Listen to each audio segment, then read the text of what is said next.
समस्त को पवित्र साधारणतंत्र दिवस शुभ अवसर में बहुत बहुत शुभेच्छा।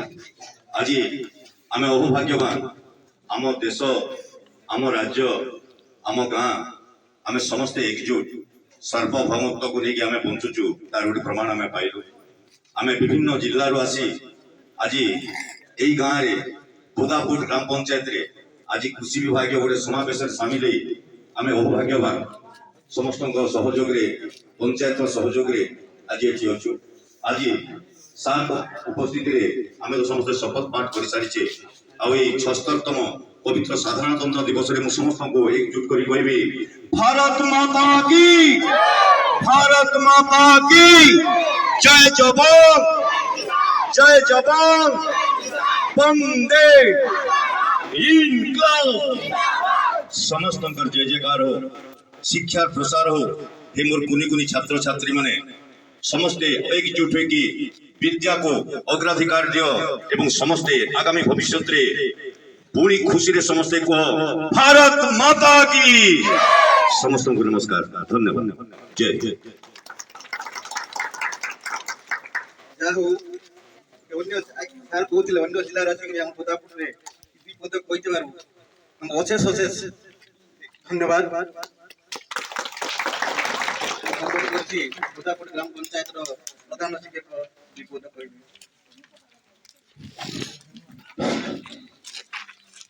आज 72तम साधारणतंत्र दिवस गणतंत्र दिवस उपलक्षे गोदापट ग्राम पंचायत ठारे उपस्थित माननीय सरपंच महोदय तथा संप्रसारण समस्त अधिकारी वृंद भूतपूर्व सरपंच आमर धारणा बाबू तथा एठारे उपस्थित थिबा समस्त विभागर मिशन शक्ति अंगनवाड़ी जी समस्त कर्मकर्ता तथा मोर स्नेहर छात्र छात्री आज आम आम देश स्वाधीनता हेबार 76तम साधारणतंत्र दिवस पालन करुचे। दिवस को आम सब चिरदिन स्मरणीय करने आम पालन करुचे। जितेबाला दीर्घ 1000 वर्षर पराधीनता पर 800 वर्षर मोगल साम्राज्य और 200 वर्षर इंग्रेज साम्राज्यर पराधीनता पर आम 1947 मसीहा अगस्ट मास 15 तारिख में आमर देश एक सार्वभौम गणतांत्रिक समाजवादी धर्मनिरपेक्ष राष्ट्र रूपे से दिन ठारू आमर देशर महान नायक माने चिंता कले जे ए देशर को एक श्रृंखलित भाव में ए देश को एक विकसित पथरे एवं ए देश को आमर विश्वर एक श्रेष्ठ देश में परिणत करने किसी संविधान आवश्यकता उपलब्धि करी से माने दीर्घ 2 वर्ष 11 मास 56 दिन काल क्लांत परिश्रम डॉक्टर भीमराव आंबेडकर नेतृत्व में एक सांविधानिक कमिटी गठन करागला।